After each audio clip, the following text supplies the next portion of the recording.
Waktu itu Kamis malam pukul 11 saat saya sedang menikmati waktu pribadi di kamar.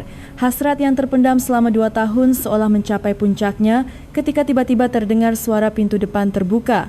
Bu, ini Rian. Terkejut, saya buru-buru menarik selimut tetapi semua sudah terlambat. Di ambang pintu yang remang-remang, Rian terpaku melihat saya. Saya luar biasa panik tetapi nasi sudah menjadi bubur. Situasi yang tak seharusnya terjadi kini telah terjadi. Keluarlah Rian.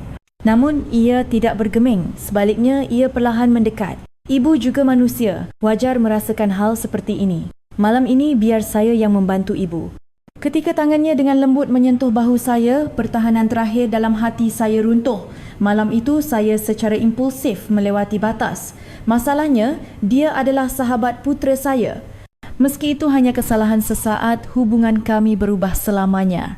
Sebelum video dimulai, jangan lupa untuk berlangganan dan menyukai video ini. Itu akan sangat berarti bagi saya. Mari kita mulai cerita hari ini. Halo, nama saya Dewi Lestari. Usia saya tahun ini 56 tahun. Sudah 2 tahun berlalu sejak suami saya meninggal dunia secara mendadak akibat serangan jantung. Hingga saat itu saya tinggal bersama suami dan putera saya, Bagas. Bagas bahkan setelah lulus kuliah dan bekerja, tetap tinggal bersama kami di Jakarta. Namun tak lama setelah suami saya tiada, Bagas dipindah tugaskan ke Surabaya. Begitulah, tiba-tiba saya tinggal seorang diri. Mengingat hari itu masih membuat dada saya sesak. Saya tidak akan pernah bisa melupakan keterkejutan saat menerima telefon sekitar pukul 3 sore yang mengabarkan suami saya tiba-tiba pingsan di kantornya setelah sarapan seperti biasa pagi itu. Saya bergegas ke rumah sakit tetapi sudah terlambat. Usianya baru 58 tahun, masih tergolong muda. Setelah pemakaman di rumah yang kini sepi, saya menangis setiap malam. Orang-orang di sekitar mengatakan saya masih cukup muda dan cantik. Bu Dewi, dengan penampilan seperti itu, ibu bisa menikah lagi kapan saja. Serius, ibu terlihat seperti baru awal 40-an. Ibu bisa memulai hidup baru. Namun, kenyataannya berbeda. Sekalipun saya terlihat muda, dinding usia 56 tahun tetaplah tinggi. Mengharapkan pertemuan baru terasa terbebani oleh pandangan masyarakat. Banyak malam saya merasa frustrasi dengan kenyataan ini. Yang paling berat adalah saat sendirian setelah pukul 10 malam. Terutama di tengah malam, hasrat yang telah terpendam selama 2 tahun menyeruak, menyiksa saya. Setiap kali teringat bahawa hubungan terakhir saya dengan suami adalah 3 tahun lalu, hati saya terasa hampa. Saat itu suami selalu menolak dengan alasan tidak enak badan. Kalau dipikir-pikir sekarang, sepertinya ia sudah memiliki masalah dengan jantungnya. Saya tidak tahu harus berbuat apa dengan hasrat saya yang masih membara. Tidak seperti kebanyakan orang seusia saya. Menenangkan kesepian seorang diri perlahan menjadi rutinitas. Awalnya, saya merasa sangat malu dan berdosa. Namun, di hadapan kesepian dan hasrat yang tak tertahankan, saya semakin tak berdaya. Suatu malam sekitar pukul 9, saya berdiri di depan cermin kamar mandi, memandangi diri saya. Di bawah lampu kamar mandi, tubuh saya masih mempertahankan dada yang kencang dan pinggang yang ramping. Wajah saya pun demikian. Mata besar, hidung mancung dan bibir yang masih lembab. Penampilan saya masih seperti model produk kecantikan. Aku masih seorang wanita, gumam saya, namun pikiran itu diiringi rasa bersalah. Saya terus-menerus berkonflik antara rasa bersalah pada mendiang suami dan hasrat yang masih hidup dalam diri saya. Di tengah malam, berbaring sendirian di tempat tidur. Kesepian yang semakin nyata menekan saya. Kekosongan yang ditinggalkan suami terasa begitu besar. Tempat tidur kami berukuran king size tetapi ruang yang saya tempati tidak sampai setengahnya. Setengah sisanya dipenuhi kehampaan yang dingin. Terkadang, bertemu suami dalam mimpi terasa sangat membahagiakan. Namun saat terbangun, kenyataan terasa lebih menyakitkan. Pada malam-malam seperti itu, saya sering menangis dalam diam. Membenamkan wajah di bantal, air mata mengalir tanpa suara membasahi sarung bantal. Putera saya, Bagas, sibuk bekerja di luar kota dan kami jarang berkomunikasi. Kalaupun ia menelepon, biasanya hanya, Bu, apa kabar? Aku sibuk, nanti aku telefon lagi. Setiap kali saya hanya menjawab, "Ibu baik-baik saja," meskipun dalam hati saya ingin sekali mengatakan betapa sepi dan beratnya hidup saya. Namun, saya tidak ingin membebaninya, jadi saya selalu menahannya. Hari-hari seperti ini membuat saya semakin depresi. Hari itu adalah Sabtu terakhir di bulan September beberapa hari menjelang Lebaran. 1, 2, 3 sudah beberapa waktu sejak putra saya, Bagas, dipindah tugaskan ke Surabaya. Rumah terasa begitu sunyi dan saya masih sulit beradaptasi. Sekitar pukul 5 sore, saya baru saja selesai mandi sore dan hanya mengenakan gaun sutra tipis. Entah mengapa hari itu saya membersihkan diri lebih teliti dari biasanya. Mungkin hanya untuk menyegarkan suasana hati. Gaun sutra berwarna krem itu membuat warna kulit saya tampak lebih putih. Tali pinggangnya diikat longgar memperlihatkan sedikit belahan dada. Rambut saya yang basah tergerai di bahu dan dari kulit saya yang lembab setelah mandi tercium aroma mawar yang lembut. Saat itulah terdengar suara pintu depan terbuka. Saya terkejut dan menoleh ke arah ruang tamu. Astaga, yang berdiri di depan pintu adalah seorang pria. Sepertinya ia membuka pintu karena kebiasaan lama. Karena sudah hampir 20 tahun ia sering keluar masuk rumah kami. "Maaf Bu, pintunya tidak dikunci." Suaranya bergetar. Saya juga panik dan buru-buru mencoba merapatkan gaun, tetapi sudah terlambat. Saya bisa merasakan tatapan pria itu tertuju pada tubuh saya. Saya segera menyadari tatapannya telah berubah dari sebelumnya. Dia adalah Rian, sahabat putera saya. Tatapannya bukan lagi tatapan seorang anak kepada ibu sahabatnya. Itu adalah tatapan seorang pria kepada seorang wanita. Jantung saya pun mulai berdebar kencang. Anehnya, alih-alih merasa malu, yang saya rasakan pertama kali adalah getaran aneh. Perasaan sebagai seorang wanita yang telah lama terkubur seolah bangkit kembali. Rian adalah sahabat karib Bagas sejak SMA. Sekarang ia berusia 36 tahun, belum menikah dan bekerja sebagai manager di sebuah perusahaan besar. Ia pria dengan postur tubuh tegap dan penampilan rapi. Dulu ia sering menginap di rumah kami, sehingga kami sudah seperti keluarga. Sejak SMA, Rian sering datang ke rumah dan saya menganggapnya seperti putra kedua saya sendiri. "Rian, malam ini menginap lagi?" "Iya Bu, terima kasih." Percakapan seperti itulah yang membuat kami menjadi keluarga secara alami. Setelah Bagas pindah tugas, kami sudah lama tidak bertemu karena kesibukan masing-masing. Rian datang hari itu untuk menanyakan kabar menjelang Lebaran. "Rian, tunggu sebentar." Saya bergegas ke kamar tidur untuk berganti pakaian. Saya mengenakan atasan rajut hitam dan celana panjang berwarna krem. Saat bercermin, jantung saya masih berdebar kencang dan wajah saya memerah. Ketika saya kembali ke ruang tamu, Rian duduk di sofa dengan ekspresi canggung. "Maaf sekali Bu, saya panggil-panggil tidak ada jawaban." "Tidak apa-apa Rian, sudah lama sekali ya. Mau minum kopi?" Saya berusaha bersikap senormal mungkin, tetapi hati saya berkata lain. Saya bisa merasakan tatapan Rian terus tertuju pada saya. Ia terlihat jauh lebih dewasa dari sebelumnya. Bahunya lebih lebar dan wajahnya lebih maskulin. Yang terpenting, dari sorot matanya, saya bisa membaca perasaan yang aneh. Sambil membuat kopi, saya terus teringat momen tadi, tatapan Rian saat melihat saya. Sudah lama sekali saya tidak menerima tatapan seperti itu dari seorang pria dan anehnya hati saya berdebar. Saya terkejut dengan perasaan ini. Namun pada saat yang sama, saya juga merasa senang karena seolah-olah pesona saya sebagai wanita yang telah lama terlupakan kembali diakui. "Ibu benar-benar terlihat muda," kata Rian hati-hati. "Bahkan lebih cantik dari sebelumnya." Pujian tulusnya membuat wajah saya semakin memerah. "Terima kasih Rian, kamu juga semakin dewasa." Kami pun berbincang dengan canggung namun hangat. Rian bercerita tentang pekerjaannya, kabar Bagas dan menanyakan keadaan saya. "Pasti sepi sekali ya Bu, setelah Bagas ke Surabaya." "Iya benar. Tiba-tiba rumah jadi sangat sunyi. Saya bisa merasakan ketulusan dalam suaranya." Selama berbincang dengan Rian, saya merasakan kegembiraan yang telah lama hilang.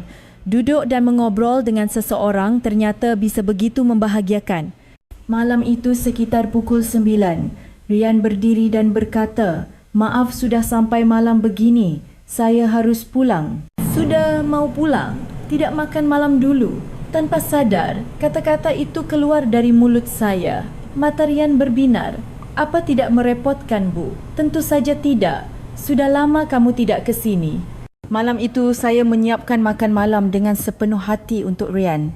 Soto ayam, perkedel dan beberapa lauk pauk lainnya. 4-5 rasanya seperti memasak untuk putra sendiri dan itu membuat saya senang. Enak sekali, Bu. Rian makan dengan lahap dan melihatnya membuat saya merasa puas.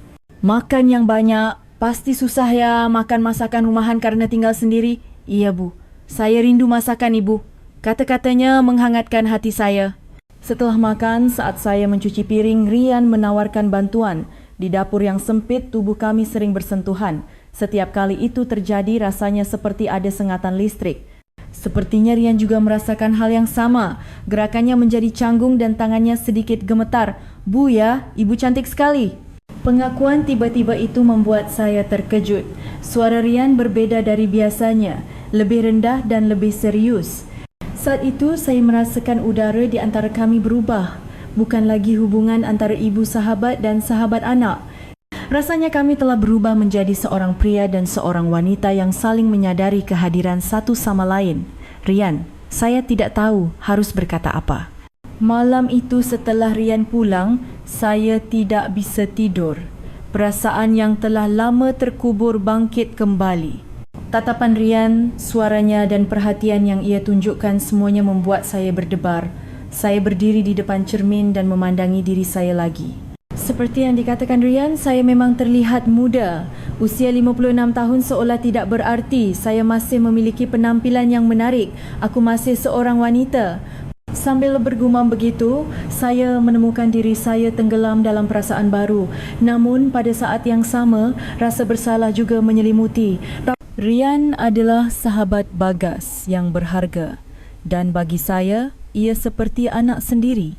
Merasakan hal seperti ini terasa salah. Tidak boleh begini. Benar-benar tidak boleh. Meskipun terus-menerus mengatakannya dalam hati, hati saya sudah mengarah ke tempat lain. Sejak hari itu, Rian mulai lebih sering berkunjung. Awalnya sekitar seminggu sekali. Saya khawatir ibu sendirian. Saya menyambut kedatangan Rian dengan senang hati. Jujur saja, setiap kali ia datang, hati saya berdebar. Perasaan yang telah lama terlupakan. Saat berbincang dengan Rian, saya merasa hidup saya kembali bersemangat. Ia bercerita tentang pekerjaan, tren terkini, filem atau drama yang menarik. Bagi saya yang selama 2 tahun hanya di rumah, semua itu terasa baru. Bu, seperti yang pernah saya katakan, Ibu benar-benar terlihat muda. Suatu hari, Rian berkata dengan ekspresi tulus. Kecantikan ibu sama seperti waktu saya masih sekolah dulu. Tidak, bahkan lebih dewasa dan lebih cantik. Setiap kali mendengar pujian seperti itu, hati saya berbunga-bunga. Pujian yang sudah lama tidak saya dengar. Tanpa sadar, saya mulai berdandan lebih rapi setiap kali Rian akan datang. Memilih pakaian yang bagus, merias wajah lebih teliti dan memakai parfum. Rian juga mulai menunjukkan perasaan yang berbeda kepada saya. Sikapnya tidak lagi seperti kepada ibu sahabatnya, tetapi seperti kepada seorang wanita.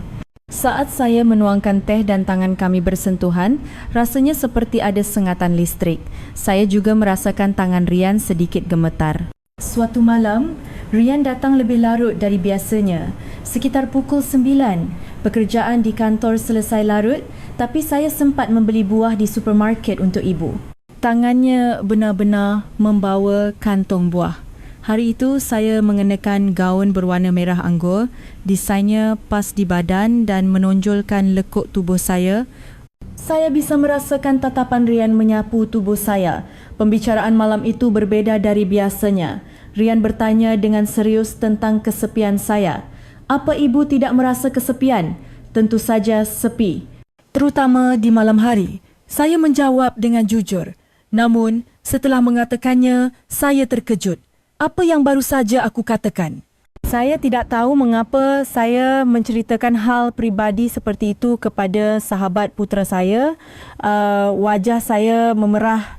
Ini tidak boleh terjadi. Aku pasti sudah gila.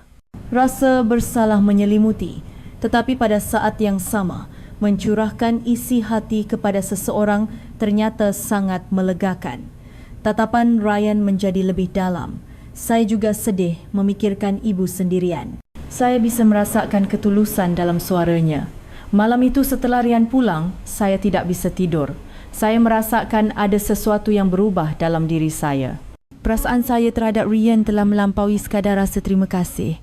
Beberapa hari kemudian, saat Ryan datang lagi, ia membawa karangan bunga. Saya hanya ingin memberikannya untuk ibu, karangan bunga mawar putih. Saat menerimanya, saya merasakan tangan saya gemetar. Terima kasih Ryan, cantik sekali. Hari itu tatapan Ryan semakin intens. Dari sorot matanya, saya bisa membaca hasrat seorang pria. Tubuh saya pun bereaksi. Jantung saya berdebar, wajah saya memanas dan di perut bahagian bawah, sensasi yang telah lama terlupakan bangkit kembali. Kunjungan Ryan menjadi semakin sering. Sekarang ia datang sekitar sekali seminggu. Setiap kali ia datang, ketegangan di antara kami semakin meningkat. Beberapa hari yang lalu saat saya pergi ke rumah sakit, saya pernah meminta Ryan untuk menerima paket. Saat itu saya memberitahunya kata sandi pintu depan. Suatu Khamis malam sekitar pukul 11, saya sedang menenangkan kesepian seorang diri. Hasrat yang terpendam selama 2 tahun mencapai puncaknya malam itu. Saya meredupkan lampu kamar tidur dan memejamkan mata, menikmati waktu pribadi saya. Tiba-tiba terdengar suara pintu depan terbuka. Saya terkejut dan buru-buru menarik selimut. Bu, ini Ryan. Saya sudah menelepon beberapa kali tapi tidak diangkat, jadi saya khawatir dan datang. Suaranya terdengar dari lorong. Ah, benar juga. Ponselku kutinggal di ruang tamu. Karena saya tidak menjawab, Ryan dengan hati-hati membuka pintu kamar tidur. Di dalam kegelapan, Ryan terpaku melihat saya. Saya sangat panik tetapi sudah terlambat. Bu, suara Ryan bergetar. Keluarlah, Ryan. Saya menutup wajah dengan selimut dan berkata. Namun, Ryan tidak pergi. Sebaliknya, ia perlahan mendekati saya. Tidak apa-apa, Bu. Tangannya dengan lembut menyentuh bahu saya. Kehangatan tubuhnya terasa. Ini tidak boleh terjadi, gumam saya, tetapi tubuh saya tidak menolak sentuhannya. Tangan Ryan membelai rambut saya, ibu juga manusia. Wajar merasakan hal seperti ini. Kehangatan dalam suaranya meluluhkan saya. Kesepian dan hasrat yang terpendam selama 2 tahun meledak dalam sekejap. Saya memeluk Ryan. Dadanya bidang dan hangat, aroma tubuh pria menguar di hidung saya. Ryan, tidak apa-apa Bu, bibirnya dengan lembut menyentuh dahi saya. Sentuhan yang lembut dan hangat. Pertahanan terakhir dalam hati saya runtuh. Malam itu saya merasakan kepuasan yang telah lama terlupakan. Sentuhan lembut Ryan dan kehangatan tubuhnya menyelimuti seluruh tubuh saya. Cahaya bulan masuk melalui jendela, menyinari kami, seolah-olah memberikan restu. Di saat-saat terakhir, saya meneteskan air mata. Air mata kebahagiaan sekaligus air mata penyesalan. Ini tidak boleh terjadi. Aku mencintaimu, Bu. Pengakuan tulus Ryan membuat hati saya semakin rumit. Malam itu, terjadi perubahan yang tidak bisa diubah di antara kami. Setelah kejadian itu, hubungan saya dan Ryan menjadi semakin dalam dengan cepat. Awalnya hanya seminggu sekali. Sekarang ia datang setiap 2 hari sekali. Setiap kali datang, kami secara alami melewati batas. Ryan menunjukkan perhatian yang tulus kepada saya. Aku ingin ibu bahagia. Ibu terlihat sangat cantik saat bersamaku. Setiap kali mendengar kata-kata itu, hati saya menjadi hangat. Namun pada saat yang sama, rasa bersalah juga semakin besar. Saya terus-menerus berkonflik antara kebahagiaan saat bersama Ryan dan rasa bersalah saat sendirian. Kekhawatiran terbesar saya adalah Ryan tampaknya terlalu dalam jatuh cinta pada saya. Tatapan matanya benar-benar berbeda dari sebelumnya. Saya bisa merasakan ketulusan dalam sorot matanya. Suatu minggu sore, Ryan datang lebih awal dari biasanya. Bu, hari ini aku ingin bersamamu seharian. Saya bisa merasakan kesungguhan dalam kata-katanya. Saya mulai merasa cemas. Ryan, kita perlu bicara. Kami duduk di sofa ruang tamu dan berbicara dengan serius. aku ini ibu sahabatmu. Dan aku 20 tahun lebih tua darimu. Itu tidak penting. Aku benar-benar mencintai ibu. Saya bisa membaca ketulusan di mata Rian. Saya tahu cintanya tulus. Itulah yang membuat hati saya semakin rumit. Tapi bagaimana dengan Bagas? Bagaimana menurutnya? Bagas juga pasti ingin ibu bahagia. Rian berkata dengan suara penuh keyakinan, tetapi saya tidak berfikir begitu. Membayangkan reaksi putra saya jika mengetahui hal ini saja sudah mengerikan. Yang paling saya khawatirkan adalah masa depan Rian. Di usianya yang ke-36, ia masih muda. Saya berfikir apakah ia akan merusak hidupnya karena terikat dengan wanita tua seperti saya. Rian, kamu masih muda. Kamu harus bertemu wanita baik, menikah, punya anak dan menikmati kebahagiaan biasa seperti itu. Bukan? Bagi saya, ibu lebih berharga dari semua itu. Saya merasa kasihan pada Rian yang berkata demikian. Rasanya sakit hati memikirkan anak yang sudah saya kenal sejak kecil ini mungkin akan mengorbankan hidupnya yang layak karena saya. Saya benar-benar menganggap Rian seperti anak sendiri. Rasa bersalah karena seolah menghalangi masa depannya semakin besar. Malam itu, Rian mencintai saya dengan lebih sungguh-sungguh dari biasanya. Seolah-olah ia mengungkapkan dengan seluruh tubuhnya bahawa ia tidak ingin kehilangan saya. Namun bahkan dalam pelukannya, pikiran saya terus melayang-layang. Aku tahu ini salah. Meskipun berkata begitu, saya tidak bisa melepaskan diri dari pelukan Rian. Saya menyadari bahawa saya tidak bisa lagi membayangkan hidup tanpa Rian. Namun saya juga tahu bahawa hubungan ini sulit untuk dilanjutkan. Beberapa hari kemudian, Rian membicarakan hal yang lebih spesifik. Bu, ayo kita tinggal bersama. Meskipun tidak secara resmi menikah. Rian, aku serius bu. Aku tidak bisa hidup tanpamu. Kesungguhan hatinya terasa, tetapi saya tidak bisa menjawab. Dinding kenyataan terlalu tinggi. Suatu hari saat hubungan kami semakin dalam, saya mendengar berita mengejutkan dari Rian. Bu, saya dipindah tugaskan ke luar negeri oleh perusahaan. Ia berkata dengan wajah muram. Ini perjalanan dinas jangka panjang selama 2 tahun. Saya harus pergi ke cabang Singapura. Seketika kepala saya menjadi kosong. Mulai kapan? Akhir bulan depan. Hanya tersisa waktu sebulan. Berita mendadak itu membuat saya bingung. Rian pun sama. Bu, ayo pergi bersamaku. Ia mengusulkan dengan ekspresi serius. Singapura tempat yang bagus. Kita bisa memulai hidup baru di sana. Namun, saya sudah memutuskan. Saya tidak bisa meninggalkan segalanya dan pergi. Sebenarnya, selama ini saya sudah banyak memikirkan hubungan kami. Saya tahu sudah saatnya untuk mengakhirinya. Rian, aku akan memberimu waktu. Pikirkanlah baik-baik. Suara Rian terdengar putus asa. Malam itu setelah Rian pulang, saya tidak bisa tidur. Di satu sisi, saya berfikir ini mungkin kesempatan untuk berpisah secara alami.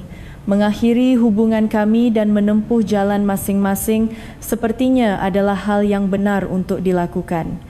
Namun, di sisi lain membayangkan kehilangan Rian membuat hati saya sakit. Ia adalah orang berharga yang telah menenangkan kesepian saya selama 2 tahun dan membuat saya merasakan kembali kehidupan sebagai seorang wanita. Beberapa hari kemudian, saya menerima telefon dari putera saya, Bagas. Bu, apa kabar? Kudengar ibu sering bertemu dengan Rian akhir-akhir ini. Jantung saya berdebar kencang. Bagaimana kamu tahu? Rian yang bilang. Katanya ia sering menanyakan kabar ibu. Syukurlah. Sepertinya Bagas tidak tahu apa-apa. Katanya ia sesekali menjenguk ibu karena khawatir ibu kesepian. Dia teman yang baik, ya? Saat itu saya merasa semakin bersalah. Meskipun lega karena tidak ketahuan oleh putra saya berfikir suatu saat nanti bisa saja ketahuan. Dengan keberangkatan Rian yang kurang dari sebulan lagi, saya tenggelam dalam pemikiran yang mendalam. Setiap malam saya memikirkan hal yang sama. Di satu sisi, saya pikir benar untuk mengakhiri hubungan ini pada kesempatan ini. Hubungan kami sejak awal memang sulit untuk dilanjutkan. Perbedaan usia 20 tahun, pandangan masyarakat dan yang terpenting, hubungan dengan Bagas. Mempertimbangkan semuanya, perpisahan adalah pilihan yang bijaksana. Suatu Sabtu malam, Rian mencoba meyakinkan saya untuk terakhir kalinya. Bu, ini benar-benar yang terakhir. Ayo pergi bersamaku. Matanya berkaca-kaca. Apa gunanya tinggal di sini? Sendirian dan kesepian. Rian, terima kasih. Sungguh terima kasih. Saya berkata dengan suara tenang, tapi kita harus berakhir di sini. Kamu juga tahu itu, Bu. Cinta tidak selalu memungkinkan segalanya. Kita harus menerima kenyataan. Rian berusaha untuk tidak menyerah sampai akhir, tetapi tekad saya sudah bulat. Rian, kamu masih muda. Kamu punya hidupmu sendiri dan aku punya hidupku sendiri. Tapi ini adalah pilihan terbaik untuk kita berdua. Malam itu, Rian memegang tangan saya erat untuk terakhir kalinya. Benar-benar tidak bisa ya? Iya, tidak bisa. Saya menjawab dengan tegas. Melihat bahu Rian yang bergetar membuat hati saya sakit. Tetapi tidak ada jalan untuk kembali. Hati saya sudah mantap. Beberapa hari kemudian, saya meluangkan waktu untuk diri sendiri. Saya mengeluarkan foto suami saya dan merenung untuk waktu yang lama. Sayang, apakah aku sudah membuat pilihan yang benar? Suami dalam foto itu tersenyum hangat. Saat itu, saya yakin perpisahan adalah pilihan terbaik untuk kami semua. Hari keberangkatan Rian ke Singapura semakin dekat. Kami memutuskan untuk tidak mengantarnya ke bandara. Rasanya itu akan lebih baik untuk kami berdua. Malam sebelum keberangkatannya, Rian datang ke rumah untuk terakhir kalinya. Bu, saya datang untuk mengucapkan selamat tinggal. Suaranya tenang, tetapi di matanya masih ada sisa-sisa kekecewaan. Rian, jaga dirimu baik-baik. Temui orang baik di tempat baru dan hiduplah dengan bahagia. Ibu juga jaga kesehatan dan terima kasih untuk segalanya. Kami tidak banyak bicara lagi. Kami sudah menyelesaikan semuanya. Keesokan harinya, Rian berangkat ke Singapura. Saya menghabiskan hari itu dengan tenang di rumah. Sedih tetapi pada saat yang sama ada juga perasaan lega. Saya yakin telah membuat pilihan yang benar. Beberapa hari kemudian, saya mendaftar di sebuah sanggar budaya di lingkungan sekitar. Saya memutuskan untuk memulai kursus instruktur yoga.